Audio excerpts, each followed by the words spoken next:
प्यारे दोस्तों, यह डिक्टेशन 400 शब्द की 80 शब्द प्रति मिनट की गति से 5 मिनट में बोली जा रही है। रेडी, स्टार्ट करते ही डिक्टेशन शुरू हो जाएगी। Ready, start.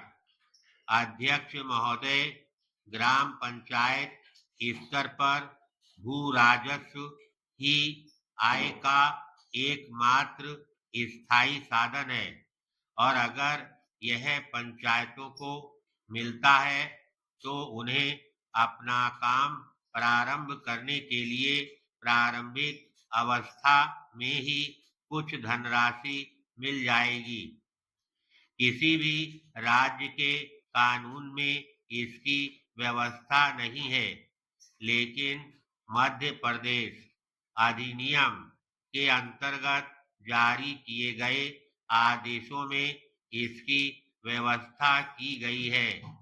इससे पंचायतों के कामकाज में गति आएगी। यह एक सकारात्मक बात है।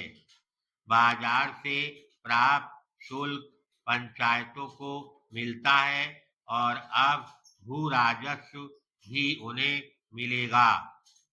मुख्यमंत्री ने बताया कि जनपदों के पास कोई राजस्व नहीं है। मेरा विचार है कि भू राजस्व को आपस में बांट लेना चाहिए। कुछ राजस्व का 60% ग्राम पंचायत के पास रह सकता है, 20% जनपद के पास और शेष प्रतिशत जिला पंचायत के पास दिया जा सकता है। पैराग्राफ।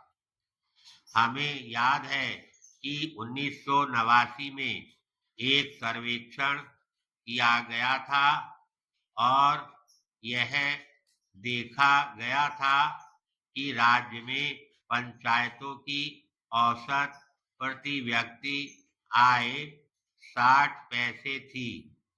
मेरे विचार से उस समय से आज तक स्थितियों में कोई बहुत ज्यादा परिवर्तन नहीं आया है। 60 पैसे की प्रति व्यक्ति आय से किसी पंचायत को नहीं चलाया जा सकता। इसलिए धन का एक बहुत बड़ा हिस्सा करों, अनुदानों और करों की जिम्मेदारी के जरिए बाहर से लाना ही होगा।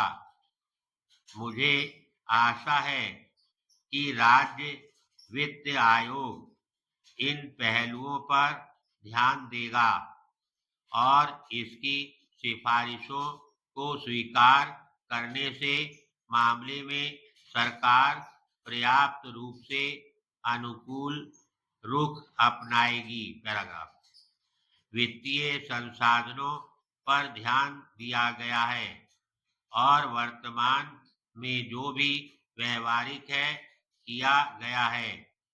फिर भी भूमि कर को लेकर मेरे अंदर कुछ शंकाएं हैं। भूमि राजस्व और उपकर पहले से ही मौजूद हैं।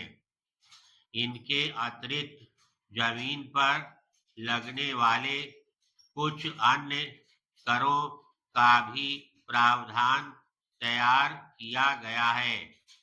राज्य सरकार द्वारा 2 तरह के कर लागू किए जा सकते हैं।